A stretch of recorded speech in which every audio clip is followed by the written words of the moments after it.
Okay, we're into part 4. What we're going to do today is go through part 4, and we're going to start a little bit of part 5 in relation to today's class, because next week I want to remind you that we have a lawyer coming in to basically talk to the class for next week's session on the 18th. The lawyer is Loretta Williams. She did it last year and it was very well received.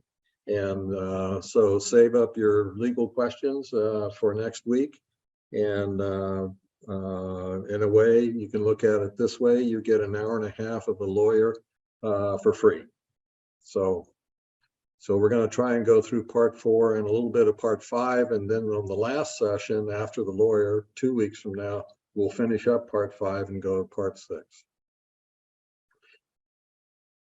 Session, we're talking about the mourning process and beginning to learning to cope with it. The mourning process is a very long process. I want to remind people of the fact that we're talking about a multi-year process. We're not talking about 3 to 4 to 6 months. We're talking anywhere, if we look at the chart, from 3 years to 25 years in terms of the process. As I mentioned before, Lewy body, for example, was 3 to 8 years. We talked about early onset, which was 4 to 10 years on that. So we're talking a multi-year process, and this mourning process basically covers that distance. Basically, from diagnosis to passing, we are actually in a process of mourning.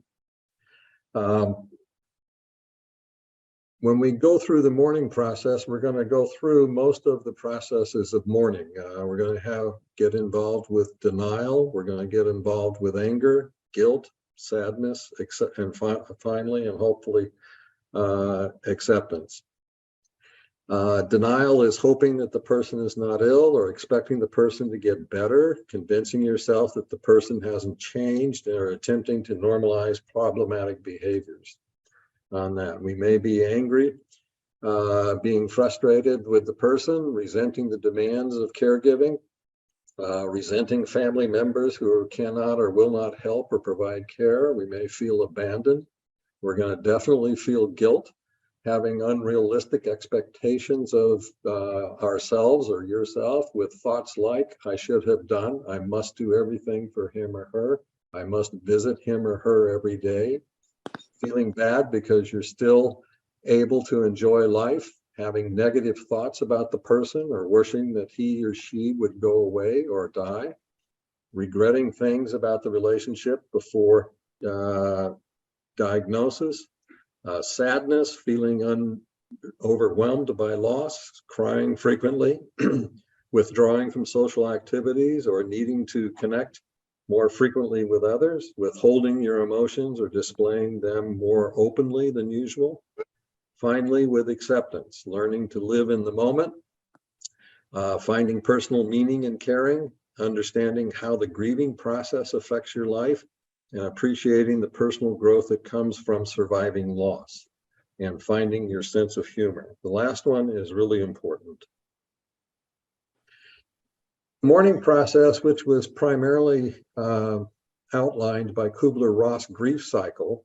I know that most people have some concerns about that because it's been a while since since that was developed on that. And one of the criticisms that was made of the Kubler-Ross grief cycle was that it was at first presented as being sequential, that we do denial, anger, bargaining, depression, and acceptance.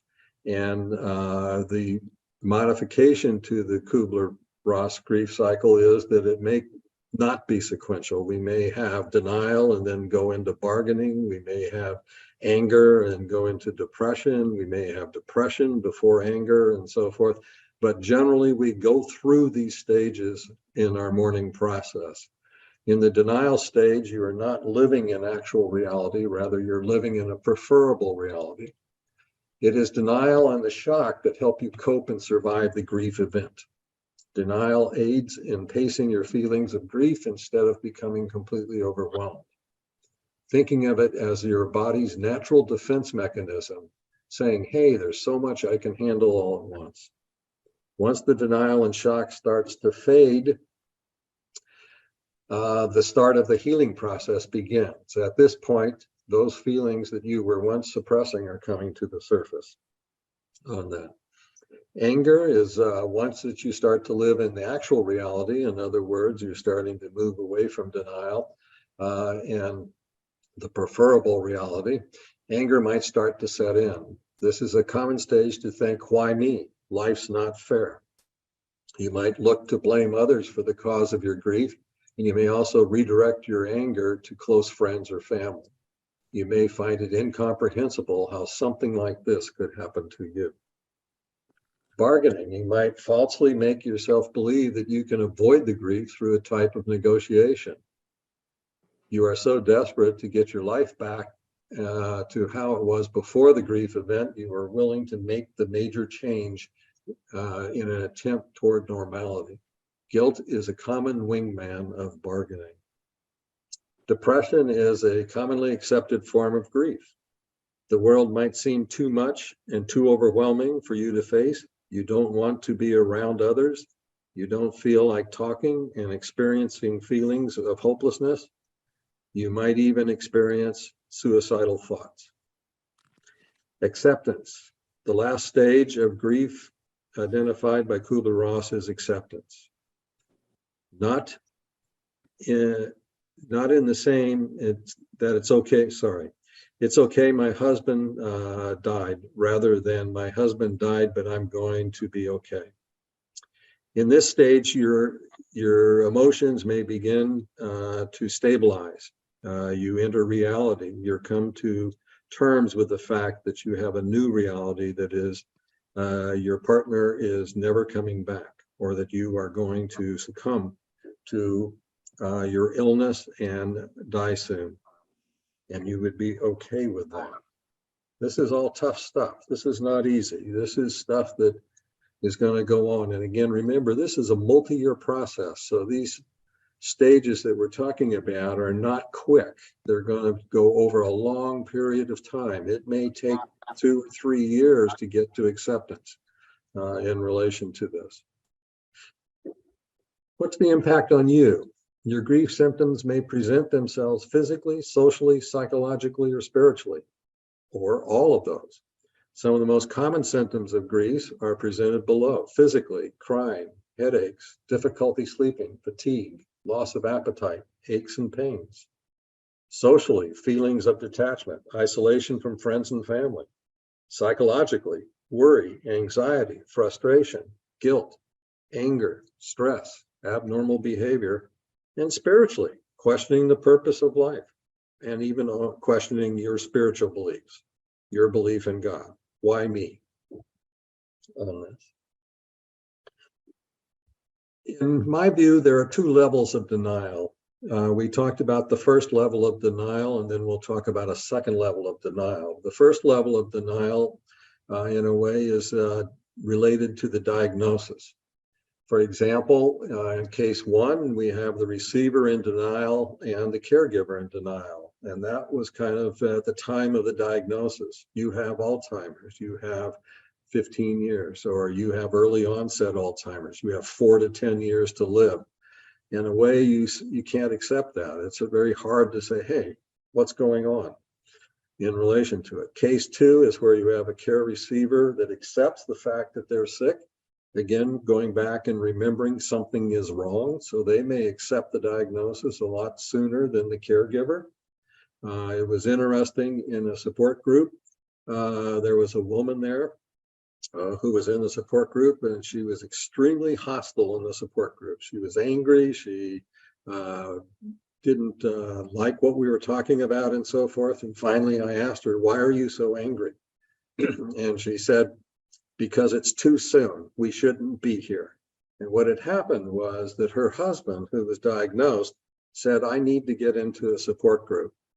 And so he was in acceptance. He was case 2. He was in acceptance, but the caregiver was in denial on that.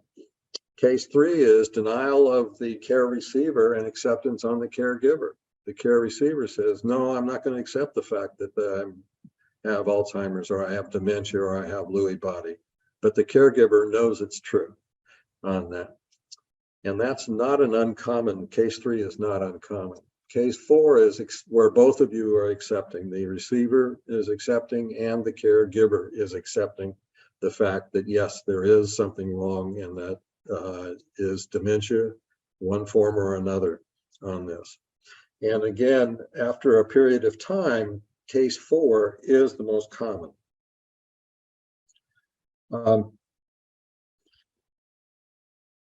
Impact on you is what I came up with is a second level of denial. And what the second level of denial is where the caregiver is in denial about the care receiver's capabilities. Because what's really difficult about this process is that when you physically look at the person, they look absolutely normal. There's nothing, it's not like a broken arm in a cast. You can't say, oh, I understand what's going on and so forth. They look perfectly normal. And so when they have a good day, you have the I would have to say the motivation to say, oh, they're okay. See, they're coming back. It's all right on that. This is second level of denial. This manifests itself in the caregiver thinking that the person can stay home for an hour or more by themselves, when in reality, the care receiver is at high risk. If something should happen in the home, for instance, they leave the stove on by mistake or go outside or begin to wander, they are impaired and cannot react quickly, nor may they understand how to remedy a situation. This is a result, I believe, of the caregiver thinking and remembering how the care receiver was, not how they are now. When you look at them physically, you mentally project that they're good, they're normal, they're okay. One needs to remember that changes in behavior as a result of the disease do not have a warning signal. Remember our plateaus. Remember the steps. The sudden change, the changes can be sudden and unexpected. There's no warning. Again, I probably mentioned this before, but I'm going to mention it again. There was a caregiver in the support group who used to every morning go downstairs to his little gym downstairs and work out on the treadmill and so forth. His wife was upstairs reading. And one day he got finished, came upstairs, and she was not there. She had put on her coat and went outside to go to church and started walking. He had no warning signs that she was going to start wandering. They found her 2 miles away, walking in the wrong direction from the church on that. In a sense, he was in the second level of denial on that. We had been warning him about leaving her alone, not because we knew, but because when the disease progresses far enough, then wandering becomes a potential problem. Just as leaving the stove on or going outside or getting confused or not being able to find their way home from a walk are all behaviors that cannot be predicted. My experience was a little different. My wife used to go to the store, which was about a mile away. When we moved to Ashland, she would go to the Safeway. She would drive there, get whatever she wanted, then come back. And this went on for a couple months. Then one day she went, I didn't think anything of it. And I got this frantic phone call where she was practically hysterical, where she said, I can't find my way home. And obviously I became quite upset as well, because I had no idea where she was. She had no idea where she was. Fortunately, she stumbled and found her way back home, but that told me that she shouldn't be driving. I was in second level of denial. I did not understand that it was really risky for her to drive, because who knows when that next step is going to take place in terms of the stages on that. She could not manage the GPS nor understand its directions. And consequently, she couldn't find her way. She eventually found her way home, but not easily. This is the second level of denial, believing that the diagnosis is a lot more capable than they really are on that. Impact on work relationships. You may encounter a lack of understanding from your colleagues and boss. I don't know how many people here are working, but if you're a caregiver, you need to talk to your boss. You need to talk to the company that you work for. They may not understand the time it may require and the job interruptions that may occur when you're a caregiver, especially when your care receiver is at home. They do not understand the stress that being a caregiver experiences, which may affect job performance. You may be taking more time off than usual or altering your work schedule, coming in early or leaving early. There might be some resentment from colleagues as they do not understand why you're getting quote unquote special treatment. Be understanding when you take time off. In many cases, they will, nor do they understand that when you take time off, they resent the fact that they will have to cover for you. The resentment may be from their feelings of covering for you, as I mentioned, and the extra work to make up the time that you're not there. Your experience may lower your ratings on your job performance. You need to talk to HR. You need to talk to your boss. You need to tell them what's going on. You should not hide the fact because it's going to display and show itself regardless. Be sure to inform management about the diagnosis and your situation. I'm glad I did, because when I told my boss and told HR at Wells Fargo, and a year later we wanted to move to Ashland, they agreed that I could telecommute. And I'm confident that the reason they were so amenable to that was the fact that I was upfront and straight with them about what was going on. That Nora was diagnosed with early onset Alzheimer's, and that there was going to be impacts on my work schedule and so forth. Finally, building on the findings of a Shriver report, A Woman's Nation Takes on Alzheimer's. This is an old study, but it's still appropriate, in 2010. Among those who work or worked also providing care, 60% had to modify their schedules, arriving late, leaving early, taking time off during the day. 32% had to take a leave of absence. 26% changed jobs for a less demanding role. 20% saw their work performance suffer to the point of possible dismissal. 69% said that caring for someone with Alzheimer's strained their family finances, and 90% characterized their caregiving as emotionally stressful on that. I retired at 75, and the basic reason I retired was I did not feel that I was performing at a level that warranted the amount of money I was making. And so I was concerned about being fired. And so I retired rather than going on trying to, sort of muscle it out on that. So the 20% that saw their work performance suffer to the point of possible dismissal, I was part of that 20% on that. Before I start family, are there any questions? I don't see any. Okay. Family, do not be surprised at the reaction of your immediate family, sons, daughters, and or stepchildren. Many times members of the family deny the diagnosis. In other words, they're going to go through some of the stages that you're going through. They would say that the parent seems okay to me. They would minimize the issues and sometimes back away or refuse to get involved. This is especially true when there's been a divorce and the children are stepchildren to the caregiver and natural children of the care receiver, or vice versa. I saw this many times in the support group, that stepchildren would not basically help the stepmother or stepfather out in relation to this process. They would back away.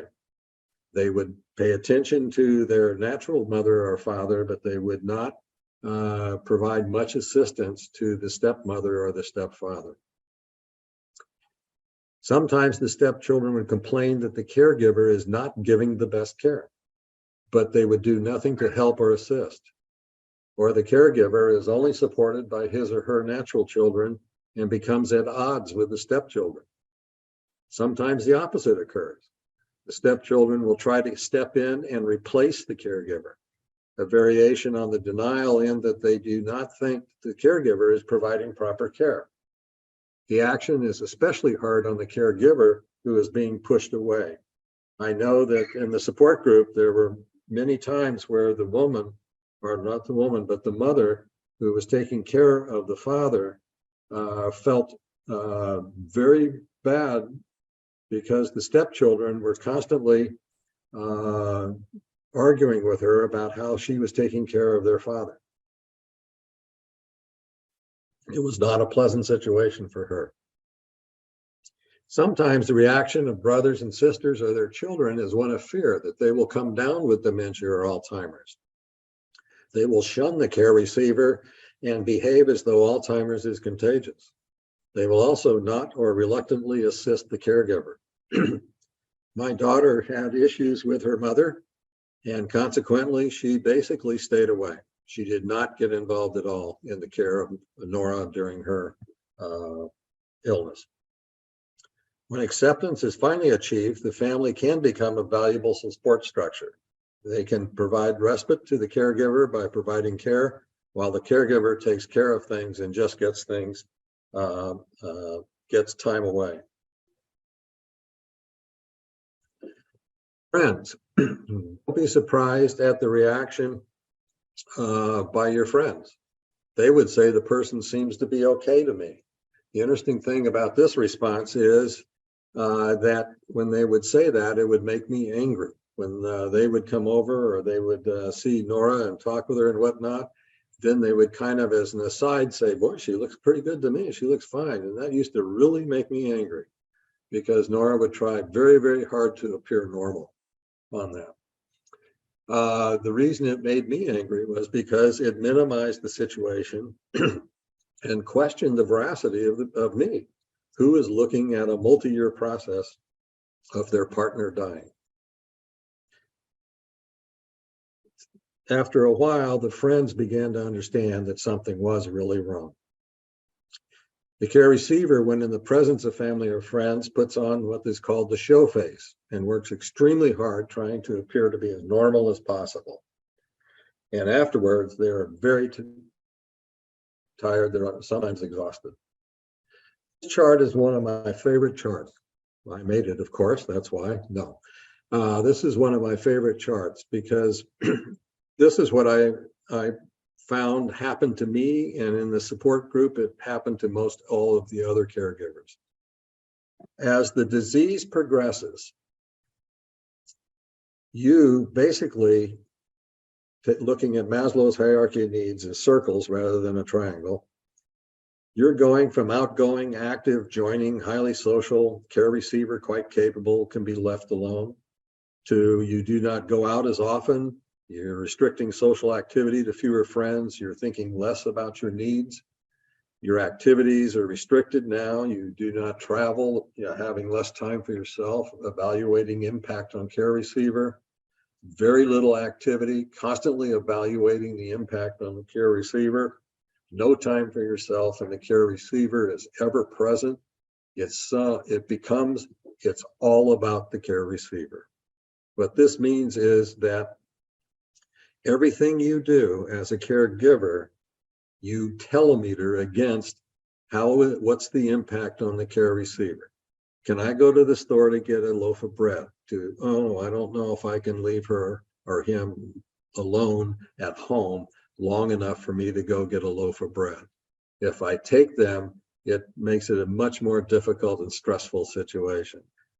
What do I do if I need to go and have a meeting? Do I have to bring somebody in? So everything that you do and everything that you want to do, it becomes all about the receiver. And so this is what the progression of the disease is over the years. This is not something that's sudden. I found this to be the case with Nora. About 4 years after the diagnosis is where it was all about the care receiver. That's where I was at the time. But what do? The first thing you need to do is support groups. My view, I found support groups to be invaluable on this. There are various types of support groups, though. In my view, there's basically 4 types of support groups. There's one where the care receiver and caregiver have a joint meeting. It's basically educational, and these groups generally meet once a month, and they meet together. There's another support group where care receiver and caregiver have joint meetings, and after an educational portion, they split briefly into receivers and givers. And again, these groups generally meet once a month. You have separate meetings where one is for care receivers and one is for caregivers. The focus is on moral support and listening. These groups can meet weekly, bi-weekly, or once a month. And the fourth type, in my view, is separate meetings, one for the care receivers and one for the caregivers. The focus is on support and providing therapeutic assistance and suggestions. These groups can meet weekly, bi-weekly, or once a month. In my experience, it's the last one, separate meetings, one for caregivers and receivers, focus on support, that was the most helpful to me on that. I found that we didn't need to have a special educational module on driving, for example, because in the support group that met weekly, and this was in Northern California when I first came into contact with it, when we met weekly, these topics would come up naturally and we would talk about it. And one of the things that was extremely helpful was the fact that as the caregivers were in one room and the care receivers were in another room, it was like Las Vegas. Whatever went on in the caregiver room did not go to the care receiver room. And whatever went on in the care receiver room did not go to the caregiver. So they could be open and really talk about how they felt and what was going on this. I found, and again, the idea of support, providing therapeutic assistance or suggestions. I complained one time in the support group that when Nora would empty the dishwasher, the dishes would be all over the place. They wouldn't be in the right place. And this one woman said, what I did was get a label gun and put a label on the cupboards, dishes, glasses, and so forth. And I thought, wow, what a good idea. So I went out and got a label gun and put labels on it. And for a couple months, that solved the problem. She would put the dishes back where the dishes were supposed to be there. And so to me, that was what I was looking for, that kind of assistance. I call it tips from the pros on that. Another occasion in the support was that a woman said, I placed my husband, went away, came back in 2 weeks, and he had a girlfriend. And we all indicated to her that that was not uncommon, and that she shouldn't take that as being a rejection of herself. She should take that as being a manifestation of the disease and so forth. So that's what I kind of look for in relation to the support groups.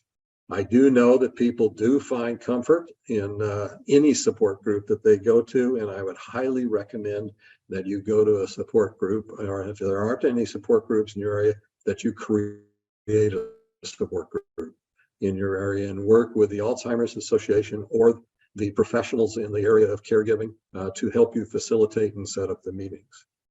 In Jackson County in Oregon, for example, they have monthly meetings. They're a third Thursday at the Presbyterian Church, at the Ashland Senior Center, at the Presbyterian Church again, and at the Senior Center again on that. In Fairfax County, you have Aldersgate has a support group. You have to RSVP for it. Goodwin House is the second Saturday. Tyson Pimmett Library Virtual via Zoom, fourth Tuesday. Historic Silas Burke House, fourth Sunday. And Alexandria Support Group, third Sunday. Notice that all those are monthly. That's what I found when I came to Southern Oregon when we moved here. All the support groups were monthly.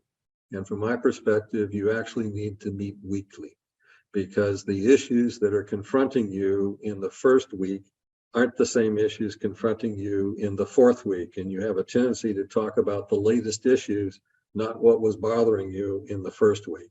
So if you meet weekly, in a sense, you're able to kind of talk about what's bothering you at that time. And to me, it was more effective. Again, just my experience on that. There was a question, I think. Yes, there is.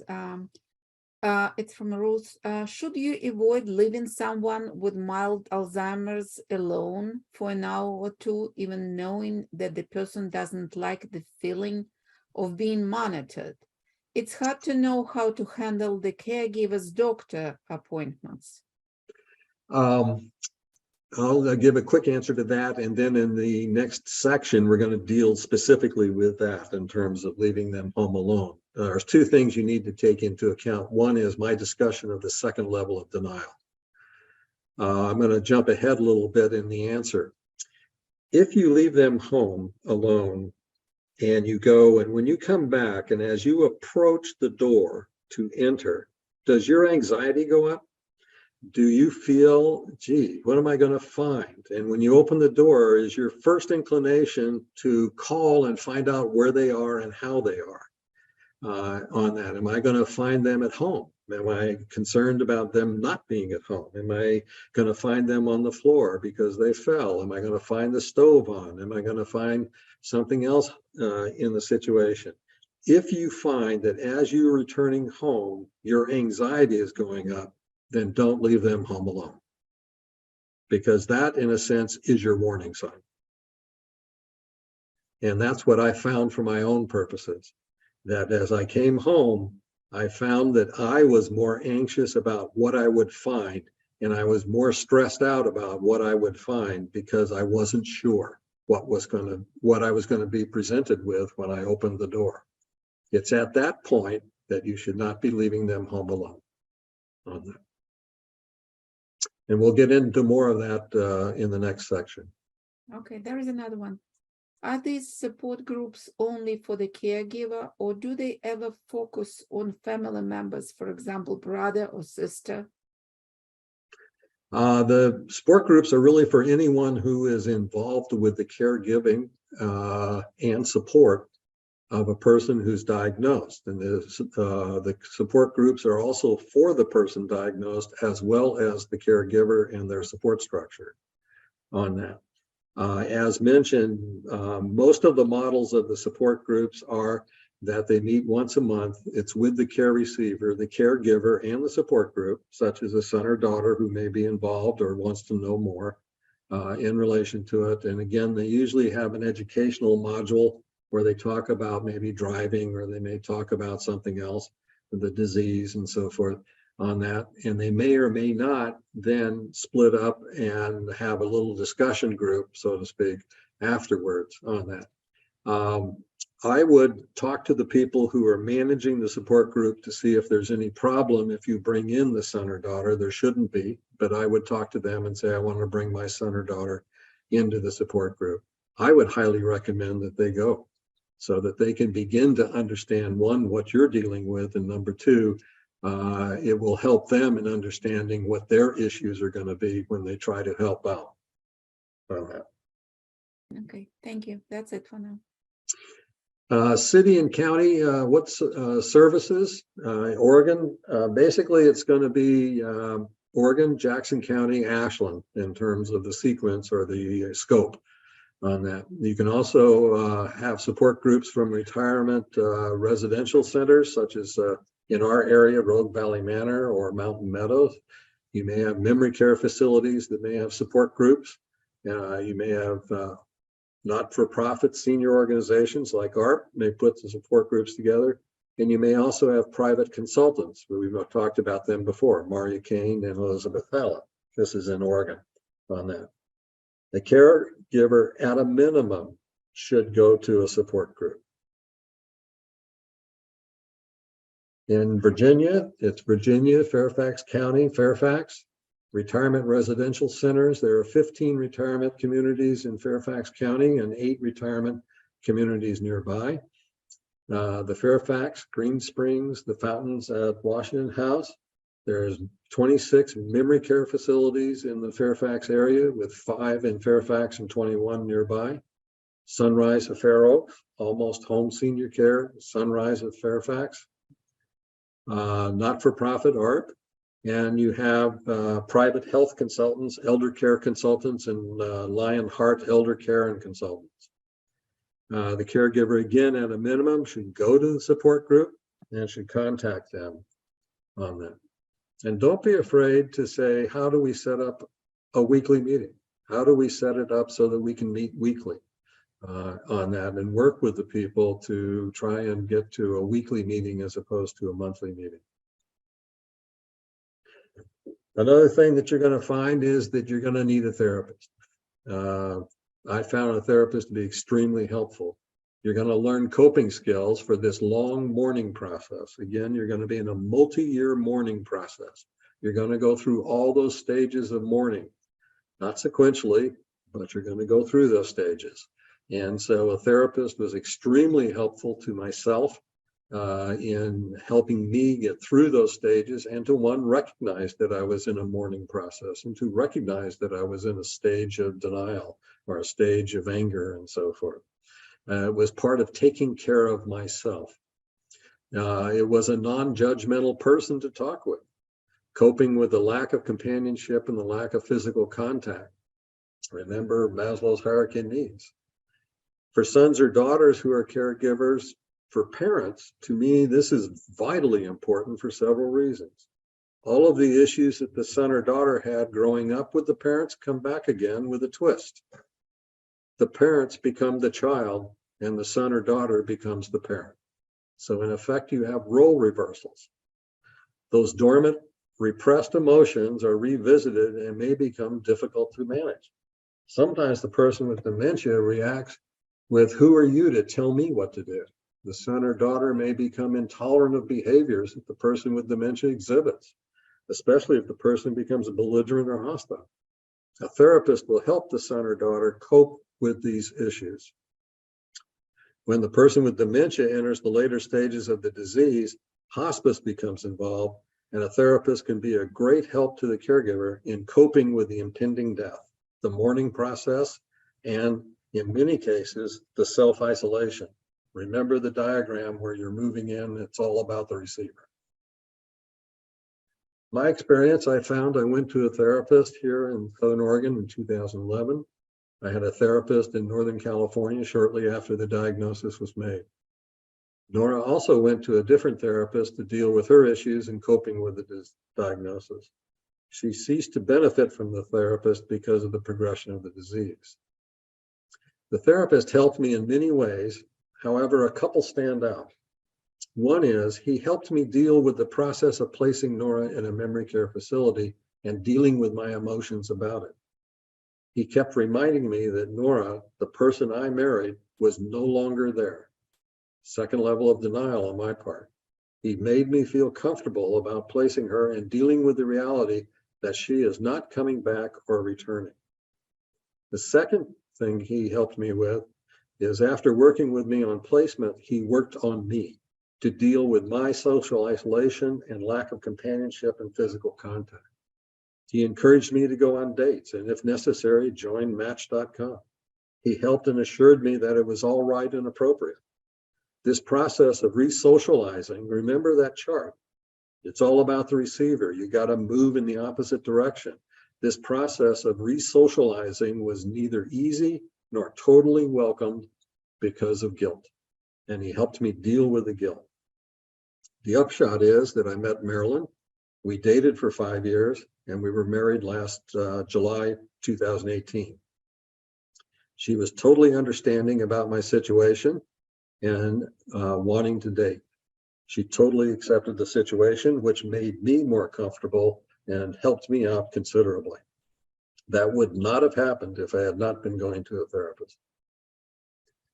Okay, what I'd like to do now is go to the next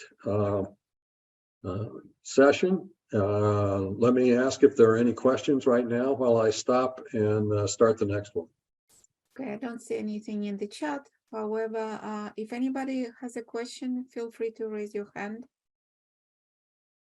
I don't see anything, so yeah, go on. Whoops. You stopped sharing. There we go. Whoops, wrong one. I apologize. Let me start this over again. That's okay.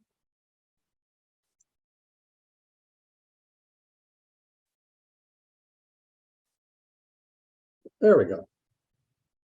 Okay. This probably is going to be one of the most difficult sections. That's because of basically the caregiver is going to have to make hard decisions and deal with the guilt of hard decisions. In this section, we're going to learn to cope. We're going to talk about planning and making difficult decisions.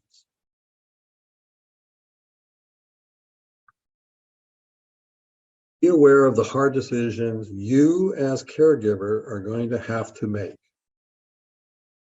That's a critical statement and needs to be well understood.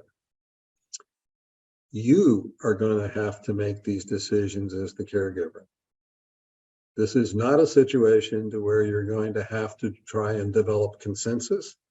This is not a situation to where you want the care receiver to agree with you.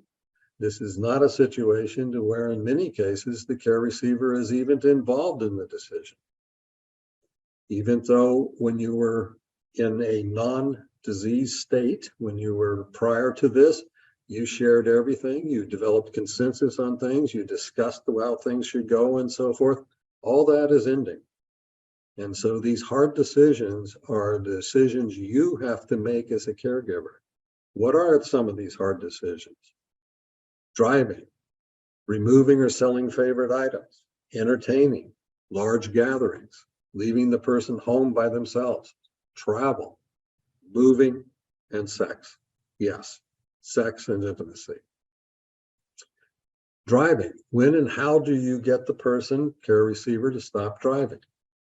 Removing or selling favorite items, when and how do you remove guns or shop tools and so forth? Entertaining, when do you start to reduce entertaining with friends and where? Large gatherings, movies, sporting events, and so forth. When does this become a problem and the receiver is not asked to participate? Leaving the person home by themselves. When is it not appropriate to leave the receiver home by themselves? Travel. When is it not appropriate to have them travel alone? When is it not appropriate to have them travel at all? Moving. You will most likely move. What are the issues around moving? What type of move? City to city? Familiar to unfamiliar? And sex. Changes in intimacy and sexuality. Reacting to those changes and coping. We'll go through each one of these individually.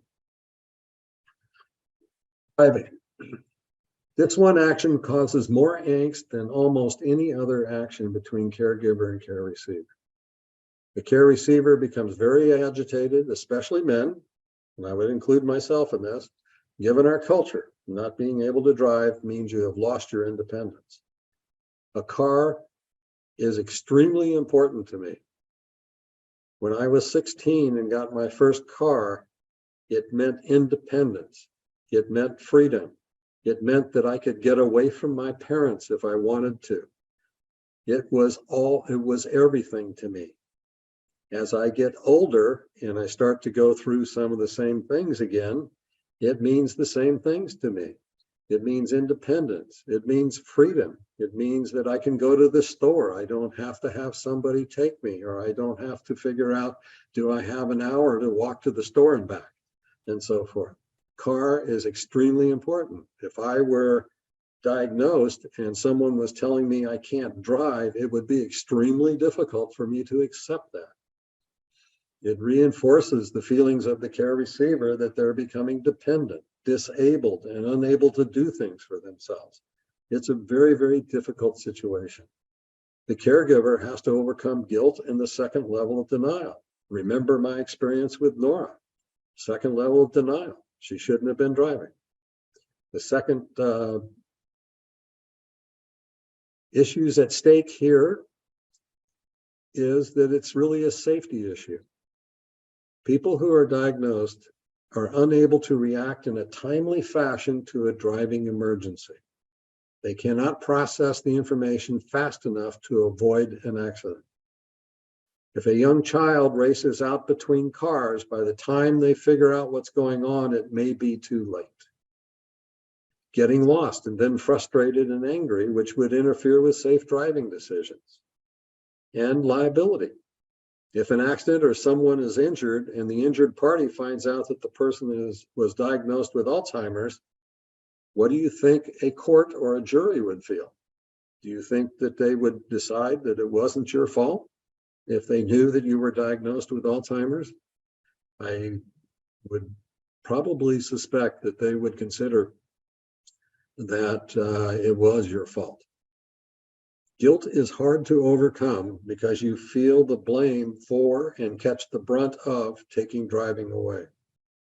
You do not want to lose your driving, so you are feeling guilty about taking their driving away.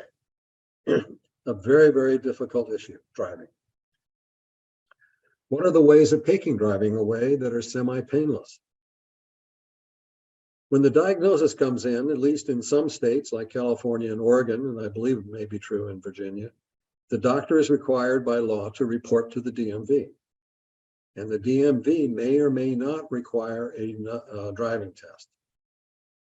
One can also anonymously report to the DMV a person with dementia and request a driving test. When the diagnosis comes in, talk with the receiver as part of the discussion about being diagnosed. Set up criteria for when to stop driving. In other words, the two of you understand that at some point, driving has to stop for the receiver. This is a difficult one because, again, the discussion can become heated and become angry. Another way of doing this is a driver assessment. As we age, driving can become more difficult, even scary. There's a hospital in the Southern Oregon area that has a named Providence, and Providence has a driving assessment unit that can help determine if it's safe for someone to continue driving. An occupational therapist will work with the person to determine driver safety. They will review the client's driving history. They will do visual screening, physical screening to measure range of motion, strength, coordination, cognitive and perceptual screening, evaluation of functional mobility. On-the-road driving test is not part of their evaluation. This assessment measures the person's ability to drive safely. My experience with Nora, I took her and we had an driver assessment in Northern California. And they actually took her on a driving test with an evaluator. And the evaluation came back and basically said she could drive in local familiar areas, but she could not drive in areas that were unfamiliar. I was not exactly happy with that evaluation because I wanted the person to say you can't drive on that. The other way is there are ways to take the keys and hide them. When asked, you can say, well, you had them last. I don't know where you put them. We can go look for them, but you just don't find them. You can have one of the children talk with the diagnosed, the receiver, and indicate that it is time to stop driving. In other words, it's not you being the bad guy. It would be their child. You can move to another state. In a way, you can get out of it that way. Because in another state, you have to take the written test and possibly a driving test to get a new driver's license. That was my out.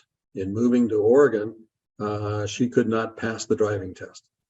And so she couldn't get an Oregon driver's license. And consequently, she had to stop driving on that. I sympathized with her, and blamed the DMV, so to speak. And the caregiver that I had coming in from 10 to 2 every day took her to the DMV for the latest test and helped her understand the fact that she didn't pass the test on that. Unsafe items. That's another hard decision. Removing favorite items that are unsafe can be difficult. However, it is not as traumatic as driving, with one exception, and I think that's guns. Favorite shop tools like electric saws and so forth, antique cars and whatnot. Guns seem to be the hardest as they hold a special place for the receiver. Again, especially men. Guns usually apply to men more than women For a gun owner, the reason for a gun is protection, hunting, or sport. It is the protection aspect that makes care receivers upset about giving up their guns. As the disease progresses, they feel more exposed, more vulnerable, and more unsafe. And so to them, the gun makes them feel safer and more secure. But it's not necessarily true for everyone around them. Guns are especially dangerous because receivers can become hostile, angry, suffer from hallucinations, even become violent or physically abusive. One caregiver in a support group took the guns and sold them without telling the receiver. She just took the guns and sold them. When he asked, she did say that she said, "I didn't know where he put them. You were the last one to deal with them. I don't know where you put them." Another caregiver was afraid to take the guns away, so we recommended that when he was out, she take the guns and hide or give them to their children for safekeeping. When asked by her husband, she also indicated that she didn't know what he did with the guns. He was the last to take them out. This footnote is very interesting because a 4-month study by Kaiser Health News investigated guns and people with dementia. And what they found was that the shooters often acted during bouts of confusion, paranoia, aggression, and common symptoms of dementia. They killed people closest to them. They also took their own life with it. And in some cases, they even threatened neighbors with their guns because they had some mistaken idea that the person was going to harm them on that. So guns are a difficult issue and did come up in the support groups. Shop tools and antique cars. We found that favorite shop tools like electric saws and so forth are a problem because of the prospect of self-injury by the receiver. You really have to fight the second level of denial to keep them from using these tools as the disease progresses. Their hobbies bring such joy to them that you feel bad when you try to discourage their use. Their attitude is that I cannot do this, or I can make this change or repair, when in reality, they cannot. One person in the support group indicated that she took all the power cords away and told the care receiver that the tools were broken and could not be used. Taking other things away, like antique cars, is also difficult, as they may go into disuse. It is not as difficult as they may go into disuse as the disease progresses and the receiver loses interest or capability to use them. The main thing to remember is that they are not rational. The person who is diagnosed and as the disease progresses, they are not rational. Yet they appear and talk as though their views are quite rational and true. This basically sets you up for the second level of denial. In my experience, we did not have guns or power tools in the house, so this was not a problem. However, I did become vigilant about her using the stove, as she would forget to turn it off on that. Large gathering, entertaining in large gatherings. As the disease progresses, the care receiver will isolate themselves, sit by themselves, withdraw from the main group or activity, stop talking, and not really be listening. The issue is these gatherings and entertaining a number of people at once is overwhelming their capabilities to follow. Their ability to join in and make relevant comments is impaired because they respond slower than normal people. Remember, and go back, and they do not process information as fast as normal people do. So their comments seems to be out of place by the time they've processed what they've heard. They know they're having difficulty in following the conversation. This may result in withdrawing from the conversation or even the room. It is also very tiring for the care receiver. They try so hard to be normal and join in that it may be exhausting. A caregiver should recognize and understand these issues and not place the person in such gatherings. This even includes Thanksgiving, when there are up to 20 people, or a Christmas party. It is very uncomfortable for them and keeps reminding them that they're having major difficulties. Over time, the caregiver also does not have a good time. I found that to be extremely true. Because you are constantly monitoring their partner and becoming stressed at the withdrawal by the receiver, or the caregiver may become embarrassed by the comments or reactions of the receiver.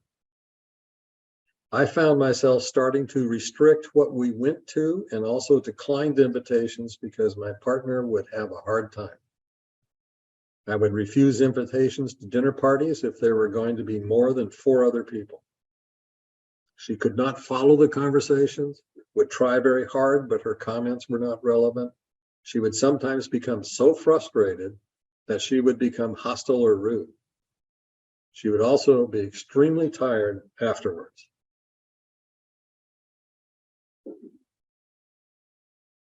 One of the other things in relation to gatherings and having people over for dinner was that she would get up from the table and just go sit in the living room in the middle of a conversation or in the middle of the dinner on that. And the other people, we told the other people what was going on, so it wasn't quite as big a shock to them. But it was very stressful for me because I was trying to maintain camaraderie with the people at the table, but at the same time, I was trying to figure out what's going on with Nora and worrying about Nora being in the living room by herself and so forth. So it was not fun for me and was not very useful to either of us. And so again, we stopped doing that. Leaving a person home alone, going back to a previous question. This is a classic decision where the second level of denial really comes into play. The caregiver thinks that the receiver is quite capable of staying home alone because they just sit around and watch TV. They do not go outside on their own. They tell you that it is okay, they are and will be fine. You've worked it out so that you have a whiteboard, and on the whiteboard you tell them where you are and what the phone number is, and if there's any problems, you can call them. The problem is the receiver never looks at the whiteboard nor understands what's really going on once you've left. So in a sense, none of the above applies. As mentioned in an earlier class, the progress of the disease and behaviors are not predictable. Going back to that person who exercised downstairs and came up and she was gone. If you leave them home alone and there's an emergency, such as a fall, or they leave the stove on, or a fire starts, or an earthquake happens, or a tornado comes by, the receiver may not know how to deal with the event or how to get help on that. More likely, someone comes to the door, a salesperson, charity, delivery person, a scam artist, etc. The receiver may invite them into the house or give them money or both. Some think that leaving your phone number on the whiteboard will suffice. It didn't in the support group. Most people who did that, it didn't make any difference on that. I know my wife, when people would call, charities would call, she could not say no. She would give them money. I had to take the credit cards and debit card away from her so that she wouldn't give money to them. I did not know whether they were legit or not. I would just see it suddenly appear on the credit card or the debit card on that. One must remember, as the disease progresses, the receiver becomes more irrational and cannot make good decisions. I tried to not leave her home alone, but always tried to have someone there, a neighbor, a caregiver, or a friend. She did not like this. However, it gave me peace of mind. I was not anxious when I got to the door because I knew someone was there to take care of her on that. In one group, a person told us that she got so fed up with the situation and stress that she just left the receiver, who was in a wheelchair, and went to a movie. This was not good, as if there was an emergency, how would this person have been able to do anything about it? How would they have been able to get out of the house? How would they have even gotten to the door if somebody knocked on the door and so forth? It was really A very poor decision on the part of the caregiver. But again, she was so fed up and angry and stressed by being a caregiver that she, in a way, couldn't help herself. And so part of what we're trying to do in this class is to help you not get into that situation so that you wind up with basically a very difficult situation in the future. Travel.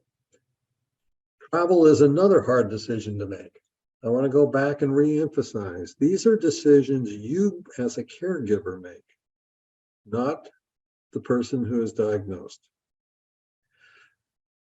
Traveling is a hard decision to make, as the travel may be to family or favorite relatives. However, traveling is, to me, one of the more stressful activities that a caregiver engages in, because the threat of losing track of the person in a totally strange place is very high. This is especially true with air travel and going through security. A simple task like going to the bathroom can become a harrowing experience. In one of the group sessions, a co-facilitator described such an experience. His wife wanted to go to the bathroom, so he stood outside the entrance, told her, "I'll be right here," and waited for her. When she seemed to be taking longer than expected, he began to look around to see if he missed her coming out of the bathroom. He discovered that there was a second exit down the hall from the same bathroom, and lucky for him, he spotted her walking away. Just think what would have happened if he didn't spot her and she was walking away. What do you think the stress level of the caregiver would be, and the stress level of the care receiver?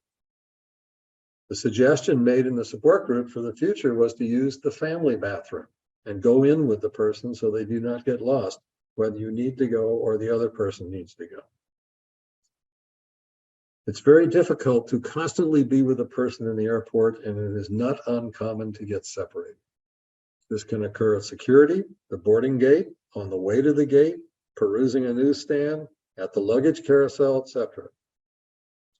Getting separated from one another can be a frightening experience for both people.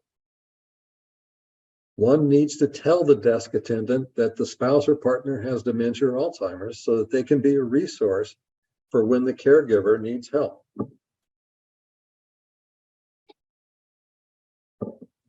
I am a person who wants to reduce my stress and not have a trip turn into a nightmare. When I feel uncomfortable about leaving my spouse home alone, then I figured it was time to not travel. It's better to try and get the people to come to your place than the reverse. One time when I did go by car to the Bay Area on a business trip, I used to have to go to the San Francisco Bay Area on a business trip, and it would be like one day. I would go down on a Thursday, have my business meetings on Friday, come back on a Saturday. When I would go down, I would have a friend stay with Nora on Friday while I went to work. It would be a full day. I would leave about 7 in the morning and come back about 5 in the evening on that. And so we twice before this worked out fine, but on the third time when I came back to the motel, she was sitting in the lobby by herself, just sitting there. And the desk clerk told me that she had been brought there about 4:30, and was just sitting there all by herself. Fortunately, I had told the desk clerk that she had dementia, and so she kind of watched out for her and made sure that she didn't get up and leave and so forth on that. So that was very nice and very comforting. What I found out from my friend was that she couldn't handle it anymore. It was too stressful and too difficult for her to be with Nora, because Nora had progressed to the point to where it was outstripping her ability to be tolerant, so to speak, of Nora's behavior. And so she brought her back thinking that she would go to her room, but she didn't. But she brought her back, and that was the last time I took a business trip in San Francisco with Nora on that. And again, that was an experience of travel. Had no warning that it would be that difficult. Moving. At some point during the dementia, you're going to have to move. have to downsize from the big house or remote neighborhood, have to move to a cheaper environment or assisted living community, have the care receiver move into your home, for example, if you're a child. Moving has its own issues and stresses. Selling what is familiar and moving to a community or place that is totally unfamiliar may confuse the care receiver. They will not know where the bathroom is, how the kitchen is organized or works, where their bedroom may be, etc. It may produce tension between the caregiver and care receiver. Why did we have to move? I don't like it here. I don't know anybody. Moving may not be a choice and becomes a necessity for the caregiver to continue providing care in order to pay for the outside caregivers. Remember, it is your decision. It's not a consensus. It's not a decision that you need to have the other person, the care receiver, agree to. You may discuss it. However, the care receiver will say no if asked. As I mentioned before, as the disease progresses, the care receiver descends into what I call senior terrible twos. Whatever you suggest, the answer is no. You need to stop driving. No. We need to move to a smaller house. No. I need to get rid of the guns. No. Their answer will be no to almost everything. The moving experience can be very disruptive. It will cause anxiety and possibly anger. It's best not to discuss it, but to work to have the care receiver not in the house when the movers or packers or when packing is going on. They will not fully understand what is happening and be of little help. Their presence may, in fact, make the move more difficult because of their lack of understanding and getting in the way. In my experience, when we moved to Ashland in 2011, 2 years after diagnosis, I took the approach of keeping Nora occupied with the help of friends. I chose Ashland because it was familiar to Nora rather. We had been coming to the plays in the town of Ashland for 25 years. So the town itself was familiar with her on that. In a way, it kind of avoided a lot of the confusion and angst. She, in a way, also knew a little bit of her way around town. By moving into a 55-plus community, there were many friendly and understanding residents who offered to help. And again, when the movers came to do the packing and all that, I had Nora leave for a friend. When the movers packed up the truck and left, I went over and picked Nora up from her friends, and we immediately drove to Ashland. We didn't even come back to the empty house. Sex. Changes in intimacy and sexuality in the Alzheimer's disease can cause changes in both a person with the disease and the caregiver. The person with Alzheimer's may be stressed by the changes in his or her memory and behaviors. Fear, worry, depression, anger, low self-esteem are common. The person may become dependent and cling to you. He or she may not remember your life together or feelings toward one another. The person may even fall in love with someone else. You, the caregiver, may pull away from the person in both an emotional and physical sense. You may be upset by the demands of caregiving. You may also feel frustrated by the person's constant forgetfulness, repeated questions, and other bothersome behaviors. Most caregivers learn how to cope with these changes, but it takes time. Some learn to live with the illness and find new meaning in their relationships. Most people with Alzheimer's disease need to feel that someone loves and cares about them. They also need to spend time with other people as well as you. Your efforts to take care of these needs can help the person with Alzheimer's to feel happy and safe. It's important to reassure the person that you love him or her, you will keep him or her safe. Others also care about him or her, and the following tips may help you cope with those needs. Talk with a doctor, social worker, or clergy member about these changes. Talk about your concerns in the support group. Think more about the positive paths of the relationship. Well, the caregiver or the person with the disease may lose interest in having sex. This change can make you feel lonely or frustrated. You may feel that it is not okay to have sex with someone who has Alzheimer's. The person with Alzheimer's seems like a stranger. The person with Alzheimer's seems to forget that the spouse or partner is there or how to make love. A person with the Alzheimer's disease may have side effects from medications that affect his or her sexual interest. He or she may also have memory loss and changes in the brain or depression that affect his or her interest in sex. Explore new ways of spending time together. Focus on other ways to show affection. Try other non-sexual forms of touching, such as massage, hugging, dancing. Consider other ways to meet your sexual needs. Some caregivers report that they masturbate. Sometimes people with the Alzheimer's disease are overly interested in sex or become hypersexuality. This came to my attention in one of the classes a couple of years ago when we were talking about sex, and this woman raised her hand and said, I have the situation to where my partner who's diagnosed constantly wants sex and is pestering me to have sex all the time on that. And that was, others said, yes, that's also true. So you may have the opposite situation where you may have a partner who wants sex all the time. The person may masturbate a lot and try to seduce others. These behaviors are symptoms of the disease and don't always mean that that person wants to have sex.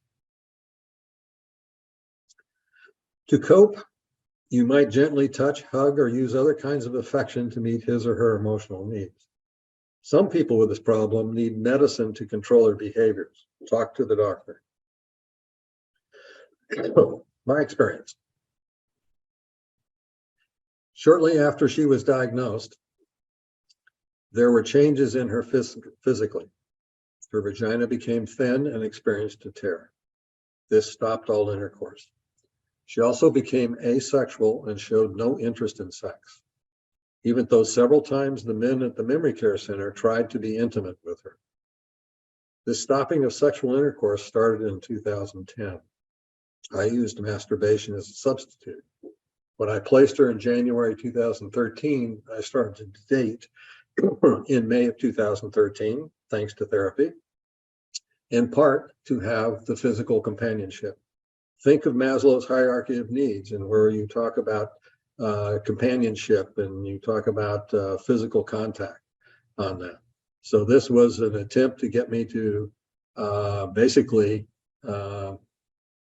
ascend the Maslow's hierarchy of needs and to become enter the stage of relationships and physical contact. The therapist helped me considerably in that effort. Okay, I'm going to hold off on the ethical issues because we're almost at the end of the class, and we'll start that 2 weeks from now on that. So are there any questions right now? I don't see anything in the chat. However, again, feel free to raise your hand, virtual hand, and unmute yourself if you have a question. I want to go back to the person who asked the question about leaving them home alone. Did our discussion or more in-depth discussion of this help?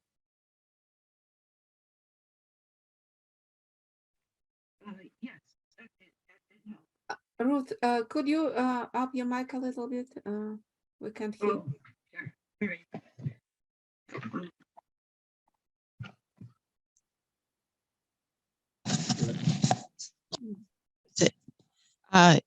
yes, that did help. And so, yeah, I don't think I'm quite there yet, but it's a good guide. Yeah, again, I would monitor the stress that you have when you come back, when you've left them home alone. How do you really feel just before you open the door?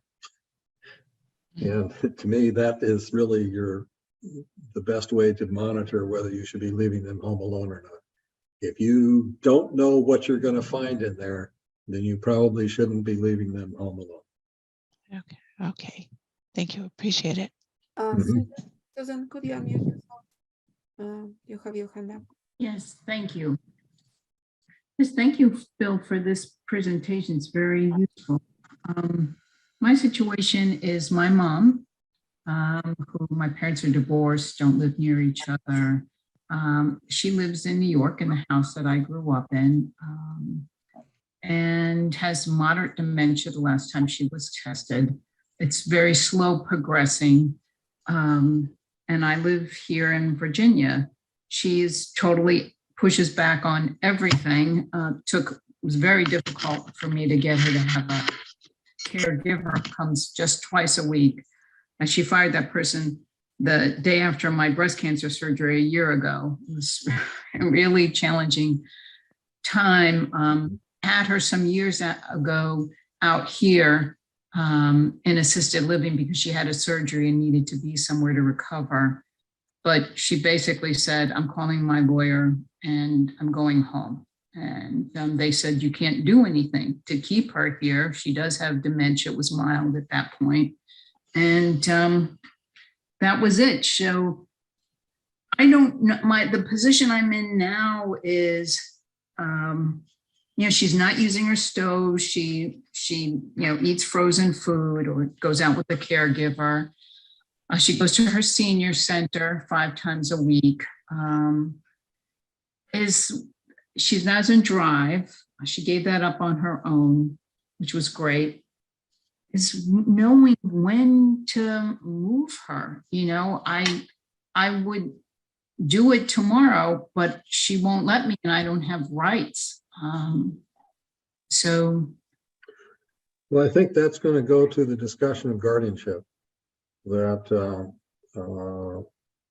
if you have guardianship, then you can make that decision on that. What I found with Nora didn't want to go either, but it's a little different situation with a married spouse as opposed to a son-daughter parent relationship.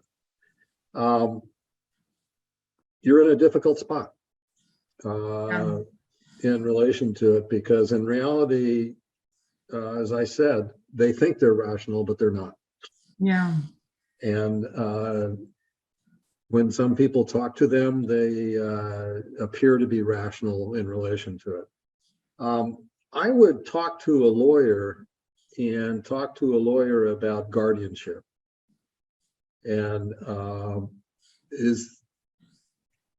is there anybody in the family support structure, including the divorced husband, willing to support guardianship?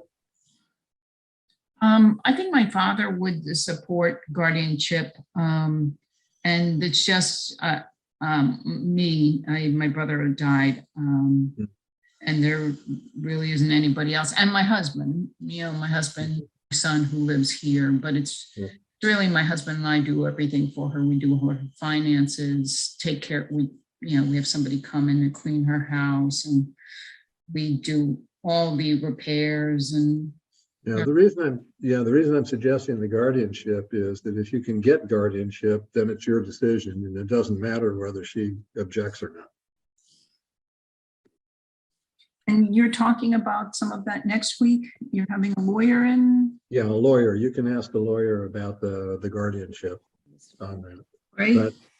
But I think that would be one avenue. If you got everybody but her, so to speak, lined up that the guardianship is appropriate, then I would talk to a lawyer about pursuing that.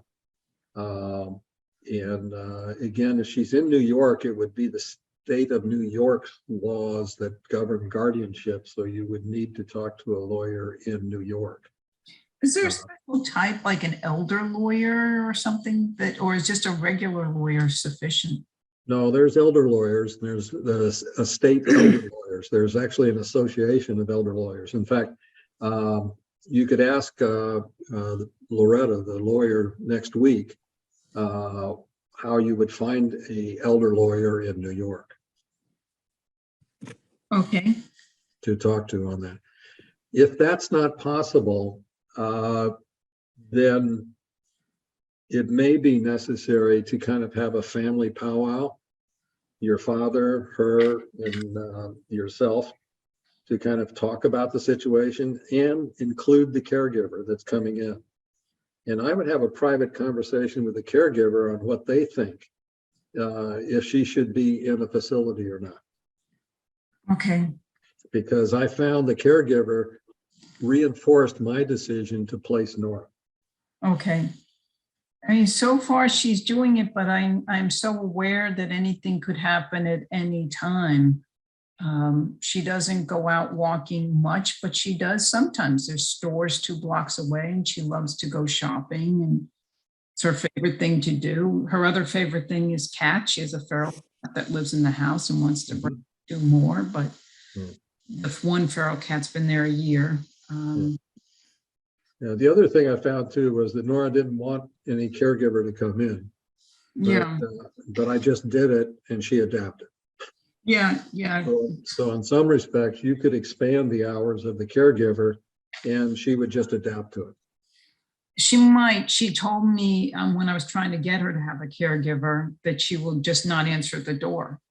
And with the caregiver this summer when we were there and we had to leave to go to a family event with my father's side of the family, the caregiver was bringing out the cat litter, and my mother was mad at the caregiver because the caregiver couldn't bring her car that day to take her shopping at a farther away place, and my mother locked her out of the house.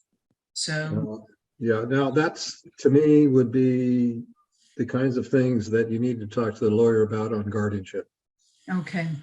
Then that would be part of the issue. Now in Oregon, when we had guardianship, the state went and interviewed people, would interview the father, would interview you, would interview her, in fact, on that, and then make a report. And if you have a formal diagnosis, then that also contributes to the idea of guardianship. But again, once you get guardianship, even though Nora didn't want to go, and even though Nora hated to have caregivers and all that, when I had guardianship, it didn't matter. Yeah. Okay, thank you. Thank you very much, Bill. You're welcome. Okay, we'll have a few minutes. Luis, if you want to ask your question. Yes, this isn't a question. I'd like to comment on the last caller, Susan. My mother had dementia. I had a similar situation. She was in Rhode Island, and I wanted her to move to Virginia, and she was very obstinate about it. She wouldn't do it. And my sister also tried, but she had a better relationship with my brother. And finally, as her dementia progressed, he was able to convince her to move with my sister to Florida. She was actually visiting my sister in Florida. And when she said, "When am I going back to Rhode Island?" he simply said to her, "You're not, you're going to stay here." And she accepted that. I mean, and her dementia again it's not, your mother isn't at that stage yet, but she was at a level that he could talk her into doing it. Yeah. So, that's probably, I don't know if that's helpful or not, but, it sounds like your mother's just not in that place that she's going to be able to cooperate at that stage. No, yeah, she's never been a cooperator. Well, neither was my mother. But it had reached such a, it had reached such a progression in her illness that she became more, should I say, compliant. Yeah. So I know it's a very difficult thing, but if you can find somebody that she'll listen to more than you or your husband, or that she has a relationship with, that may be helpful. But you may have to just wait a little bit, until she's more compliant. Yeah, that's what I've been doing. I keep in touch with her every day. I talk about an echo show where I can see her, and have people only a couple of times a week coming in, and a cleaner every other week, because again, that's all she will. Yeah, it's very difficult when you're dealing with it long distance. Yeah, it's not a piece of cake. That's nope. Thank you, Louise. Yeah, I would definitely talk to the caregiver that does come in and talk about guardianship and talk about placement. Does she or he agree that that's what should happen? Yeah, I will do that. I have a very good relationship with her. She's an amazing woman. She used to actually run the senior center that my mother went to for lunch. She was still working, and has a degree in counseling. She's 70 and wants something extra to do. So she's very insightful, hit the jackpot in that respect. So, Yeah, and that would help in the guardianship as well, because she could testify in the guardianship. oh, that's great. Yeah, I didn't even think about the fact that she has the counseling background. Okay, thank you. That's very good to know. Okay. Well, it's 1 minute past the time for the class, and I want to thank you again. And next week we have a lawyer coming in to talk. And on the following week, 2 weeks from now, we'll finish up with the ethical issues that are involved with these decisions, and we'll deal with placement. Thank you so much, Bill. We'll see you next week. Okay.